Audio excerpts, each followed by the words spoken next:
শীতের সন্ধ্যায় জমিয়ে বানালাম চাউমিন। শীতকাল আর চাউমিন না খেলে হয়? মাঝে মধ্যে এরকম চাউমিন খেতে ইচ্ছে করে। সঙ্গে বাড়িতে যদি থাকে বাঁধাকপি, ক্যাপসিকাম আর গাজর, পেঁয়াজ, তাহলে তো চাউমিন একদম জমিয়ে একাকার। তো বানিয়েই ফেললাম। বাড়িতে অল্প চাউমিন ম্যাগি ছিল, সেটা দিয়ে আজকে চাউমিন বানিয়ে ফেললাম। এখানে আমি চাউমিন সেদ্ধ করে বাঁধাকপি, ক্যাপসিকাম, পেঁয়াজ আর গাজর দিয়ে প্রথমে ওগুলোকে ভেজে নিয়েছি। একটা ডিম ছিল, সেটাও কুচো করে ভেজে নিয়েছি। তারপর দিয়ে চাউমিনের মধ্যে দিলাম সয়া সস, ভিনেগার, নুন, গোলমরিচের গুঁড়ো, ম্যাগি মশলা দিয়ে আর ভালো করে নাড়োচাড়ো করতে থাকলাম, মানে একদম নেড়ে চেড়ে একদম উপর নিচ করে খুব ভালো করে ফ্রাই করে নিলাম। তাহলে আমাদের শীতকালে চাউমিন রেডি।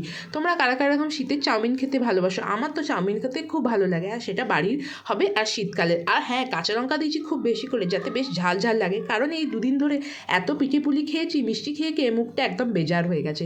তাই বললাম আজকে বাড়িতে অল্প কিছু থাকলো, সেটা দিয়েই বানিয়ে ফেললো চাউমিনটা। চাউমিনটা অল্পই হয়েছে, কারণ অল্পই চাউমিন ছিল, তার জন্য অল্পই চাউমিন বানালাম।